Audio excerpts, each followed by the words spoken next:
Hey everybody, it's Jared here with Heat Press Nation, and welcome to the Customizing Culture Podcast.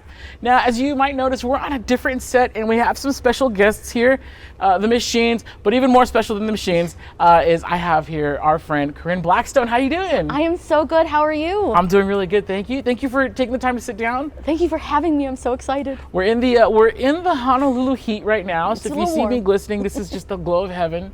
It's just taking over my face.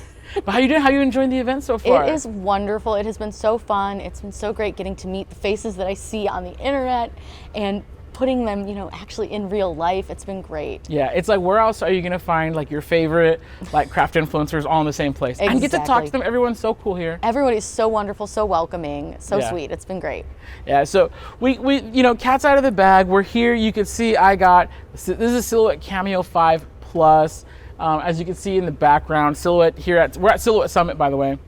Just announced some new machines. So let's just address the elephant in the room. What are your initial thoughts on the new product lineup from Silhouette? First off, she's gorgeous. Yes. She is stunning, and I love how much sturdier it feels.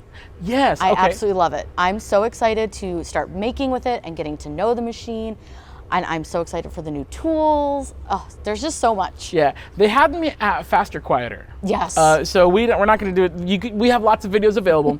But yeah, just in demoing the machine, I'm really sold on the Faster, Quieter. Yes. Lots of stuff that we have in other videos. So even though we're here, I really want to talk to you about you because you have a really interesting story. So if you don't mind, can you tell our audience kind of a little bit of your background, what you do, and what your channel is all about? Yeah, so I'm from Ohio, born and raised, OH, and I have been crafting my entire life. I grew up with a family that always crafted. My grandfather crafted, my mom crafted, so doing that from the start has been absolutely fantastic, and it's really shaped who I am today. I find crafting to be an outlet for stress, or if you're bored, and it keeps your hands busy, and it's just a lot of fun. And I got a Cricut after my wedding because I was bored, because I was handcrafting everything for my wedding, and I got a Cricut, and then I got sick of answering people's questions by typing out the answers, and then I just was like, you know what, I'm gonna make a video on how to download a font and install it. And I realized I really liked doing that, and I really liked giving those, instructions. And I did not know you could make money doing this. I had no idea I could make it a career. So that was going to be one of my questions. At what point in it, because it's getting popular, your video takes off. Mm-hmm. At what point you're like, let me do another video. Let me do another one. Literally 10 minutes after the first video, I was like, oh, I can make a video about this. And then I was like, oh, and I could do this. So those first few videos all came out within maybe a week. I probably had 10 or 15 videos, but they were short, simple, nothing complicated, just the really easy beginner stuff, because I was still a beginner. I'd only had my machine for maybe a month. Oh, wow. Yeah, so everybody kind of, if you start at the beginning, you're learning along with me. Yeah. And it was really fun. And then we went on our honeymoon in May of 2018, and I got an email from YouTube, and they're like, hey, by the way, you can monetize your channel. And I looked at him, I'm like, I can do what? I'm like, I didn't know I could do that. And he was like, oh, and it just sort of snowballed. Wow, that's awesome. So then you really got started without the idea, you weren't thinking oh, I'm gonna start a business. Mm-mm. And this is just, you just love to do it. No, I had no desire at that time to start a business. I just wanted to do something fun. Mm-hmm. I wanted to help people, and I realized that I liked to teach, but I like to teach something that I'm passionate about. Don't ask me to teach you how to do math, because that's not happening. Same, I joke about my head math is terrible. Oh gosh, no. I have to write it down or use my phone. I cannot math. But something that I love to do, something I'm passionate about, it was fun. It was enjoyable to teach about. So I found that, and it was really a nice stress reliever too, because I was working for a construction company. I was doing so much with them. I was so busy all the time. And so it was just a nice way to kind of unwind. Yeah. Very cool. So now let me ask you this. Did you at any point, or do you offer custom jobs for people, or are the crafts just kind of for you, for your family, friends? Honestly, I've never offered custom stuff. I'll do them for family and friends. If I make something in a video, usually I have somebody in mind that I can give it to, or I'll make it and specifically keep it for a charity auction or something like that. Very cool. So typically most of the things that I make, as long as they come out nice, because not everything does, right, they'll go, yes. I do things with our local animal shelter, so I'll donate cups and stuff that they can put in gift baskets and do raffles. So yeah. Very cool. Very cool. I love that. So can you kind of walk me through what does a day in the life look like for you? Are you doing videos every day? So I've kind of moved to batch filming, but because of my lifestyle change, we have a dog who is ill, and so she gets medicine, and then we also have a cat who is ill who has to be fed on a schedule. So I have like 2-hour time blocks where I can get things done. So I found that I'll usually in the beginning of the day do a lot of like the admin work. I'll do the emails, I'll do the scheduling of posts, I'll make the graphics. Then she gets her pills, and then I'll go down and I'll usually batch film whatever I need to, like cutting something, applying HTV, whatever that may be. Then I have to come up and feed the cats. Then I'll go back to the computer, organize the videos. If I have anything that can be edited, I will do that. I will get my reel posted at that time as well. And then Do you do all your own editing? I do, yeah. I do everything. I'm a one-woman show. Oh my gosh, at work they know better than to let me touch the editing because I'll just. I actually really like it. I didn't think I really? would. I didn't can't used stand to. it. No, see, and I didn't used to, but I was invited to do the Adobe Creator Camp in April of 21, I believe it was, and that really changed my editing. It really changed my views on editing, and you can really see where I started doing that camp. You can see the change in the videos, and it's because your videos look great. By the way, thank you. Yeah, thank you. I try really hard. I can't even get myself to edit like a reel. Yeah. On my phone, it's just like so you use Adobe? Was it Premiere? Yeah, I do Premiere Pro. Okay, Yep. very cool. Yeah. Now, to kind of go back a little bit, when the channel kind of took off and you started to monetize, did you have another job at the time? I did. I was actually working as an office manager for a construction company. I loved it. I loved the people I worked with. It was fantastic. It was not a difficult job, but it was an enjoyable job. I did enjoy it. I loved the people, but eventually trying to do both was just too much. And what really kicked me into gear of realizing that I could do it full time was COVID. We got sent home. They said, we're gonna work from home, and our work slowed down a lot. So I was not busy for those full 8 hours like I used to be. And so I was able to kind of do some crafting during the day while I was waiting for emails or things from the other company.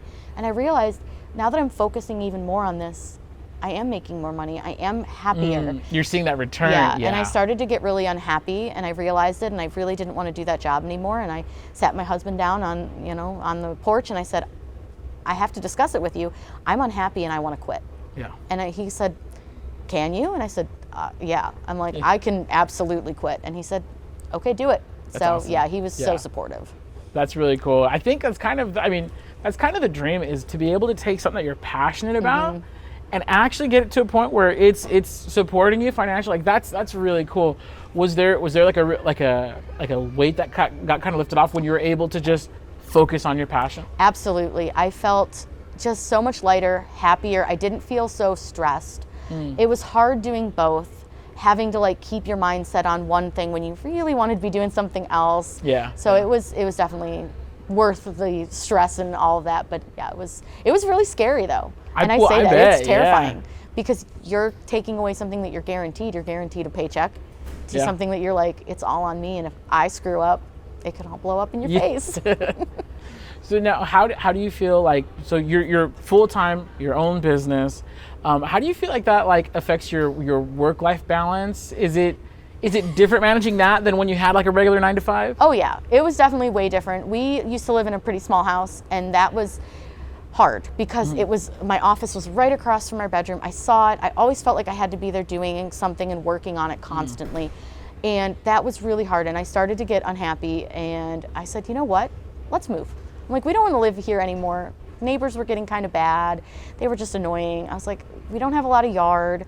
So then we moved, and it is so much better. I have a much more separation. There we go. Yeah, it's so much easier, and it's great because we have more rooms. So the pets have space. I have space.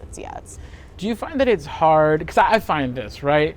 I have two big problems with running my home business. Well, first of all, I still have my 9 to 5 here, HPN, Hebrews Nation, right? But so what I found is when I'm home, I have one of two problems. It's either the first problem is I can't bring myself to get to the work because there's so much home stuff, and then if I am like in a zone where I'm committed to work, it's like, how do I check out? I'm glued to my phone or glued to my laptop. I have a hard time finding the median. Which one do you think you kind of lead more towards? I lead more towards the fact that I kind of work a lot. Okay. Because like we'll be watching TV at night and somebody will send a message or there'll be a comment, and I do answer those. And I know I probably shouldn't, because I should probably have some hours where I'm like, okay, after 6 p.m. I don't answer anything. Yeah. But usually it's something really quick. It only takes a few moments, and doesn't seem to really interfere, because it's not like we're having, like I don't do it if him and I are having a conversation or we're eating dinner or something, but just if we're, zoned out watching TV. But I do find like I have a schedule that I try to keep, so I make sure, I get up at a certain time. The pets help with that schedule because they want out, they need fed and all that. Right, yeah, you can't. So, as soon as all of them are fed in the morning, I go to the office, and that helps a lot. But some nights it is hard to check out. Like if I'm busy doing something, he'll come home from work and I'll still be working, and I'm like, oh shoot, I should have probably stopped like an hour ago.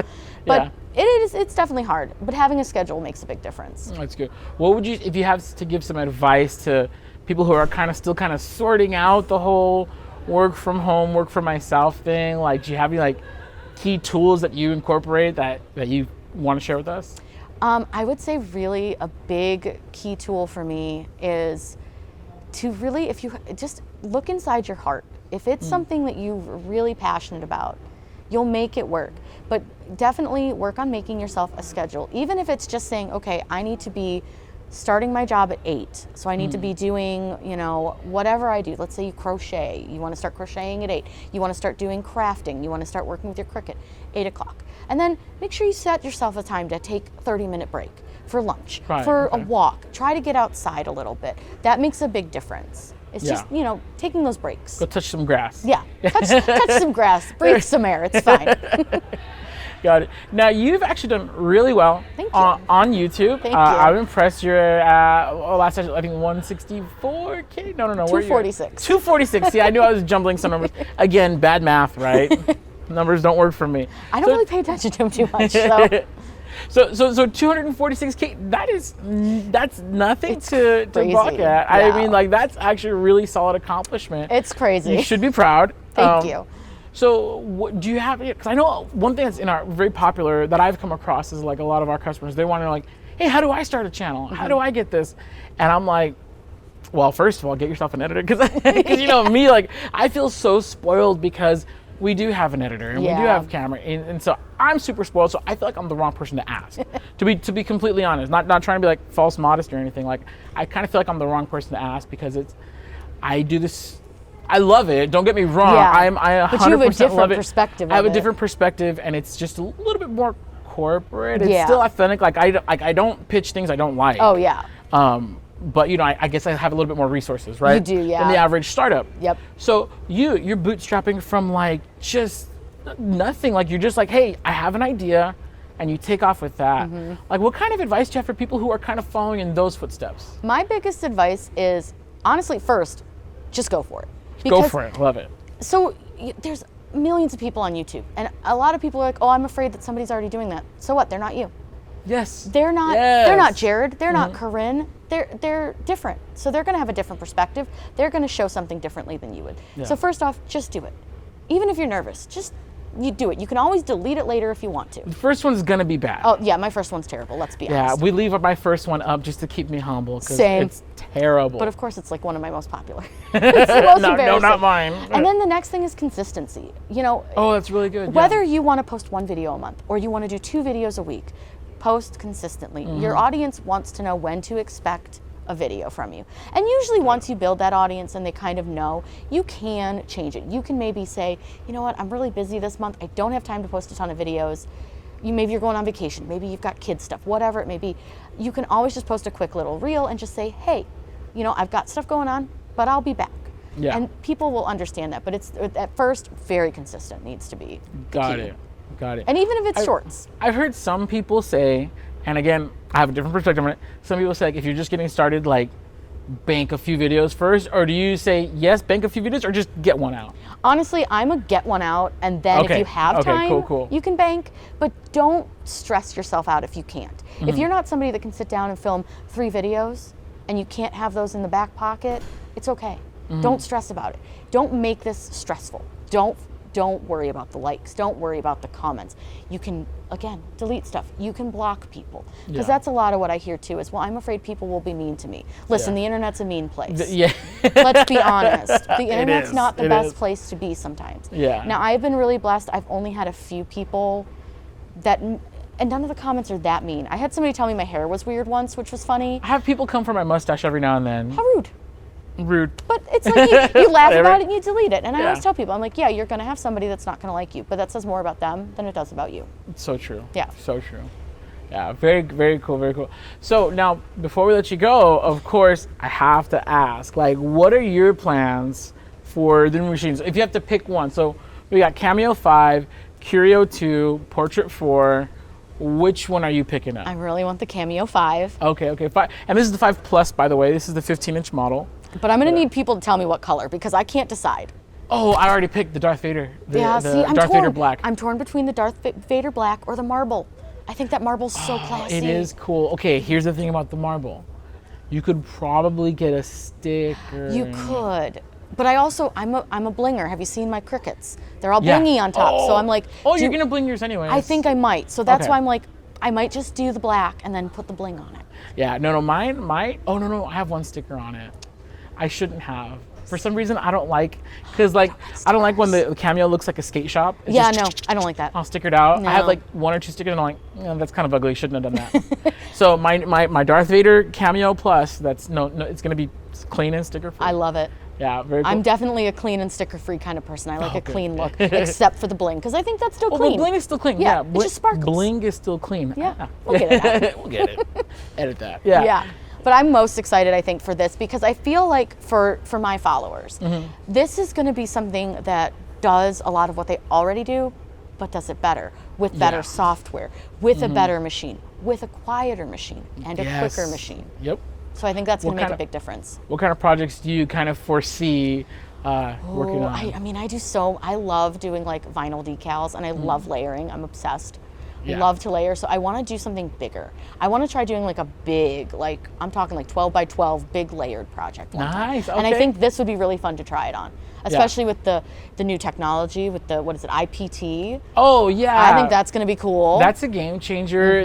To me, the electrostatic mat. That's going to be really cool That's too. really Yeah. cool. I want to That's- try doing some paper flowers with that because that's what keeps me from doing paper hate flowers paper. is because you know why? Because you have to peel it off the mat and it curls and then it won't Or curl you right. or you scrape and then you And like it's- scrape off the adhesive Yep. and it gets all weird. Yeah. Don't but, like it.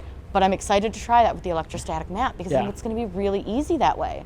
Yeah, pretty much every new thing that they're announcing, because I'm a fanboy. Yep. Like I love all this tech. I love all of the products. The stuff, like so everything. I'm like writing it down so I don't. Like, yeah, it's great stuff. You should have seen me taking notes. I was like, write it all Yeah. down. I doubt anyone could read it. Oh, no. But it's just yeah. I can barely read it. I should have been a doctor with my handwriting. Right? It's just so terrible. Same. Same. Very cool. Well, Corinne, I really want to appreciate you. We're in paradise, so you We guys, Corinne took time out of her paradise, all right, to come talk to us, to come share this really insightful knowledge with us, with our viewers. So we're really grateful to you for coming out. It was so fun. Thank you so much for having me. Awesome. My pleasure. Now, before we let you go for reals, tell everybody, where can they find you? You have such great Absolutely. tutorials. Thank you. that people got to know. So you can find me on YouTube, TikTok, of course. Love TikTok. Yep. Instagram. That is my baby. I'm loving Instagram lately. Okay. And you can find me on Facebook as well. So I'm everywhere. You just search Corinne Blackstone. I am really the only one. Great name. Thank Great you. name. Yeah. I lucked out. My husband had a good name. Great name. Alrighty, well, thank you so much. And guys, thank you so much for tuning in. This has been Customizing Culture. I'm your host, Jared Barbosa. This is Corinne Blackstone, and we'll see you all around. Adios.